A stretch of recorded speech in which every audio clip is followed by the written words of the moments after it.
అందాల రాక్షసి మూవీతో తెలుగు ఇండస్ట్రీలోకి ఎంట్రీ ఇచ్చిన లావణ్య త్రిపాఠి మీడియం రేంజ్ హీరోలతో పలు సినిమాలకు చేసి గుర్తింపు తెచ్చుకుంది. మిస్టర్ సినిమా చేస్తున్న టైంలో మెగా హీరో వరుణ్ తేజ్లో ప్రేమలో పడింది. కానీ ఈ విషయాన్ని చాలా రహస్యంగా మెయింటైన్ చేస్తూ వచ్చింది.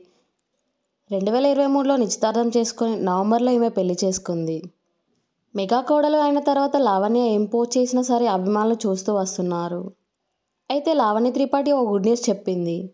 తన కుటుంబంలో జరిగిన ఆనందాన్ని అందరికీ చెప్పింది. అలానే ఓ ఫోటోని పోస్ట్ చేసి తన సంతోషాన్ని బయటపెట్టింది. తాజాగా తనకు మేనల్లుడు పుట్టిన విషయాన్ని ఇన్స్టాలో పంచుకుంది.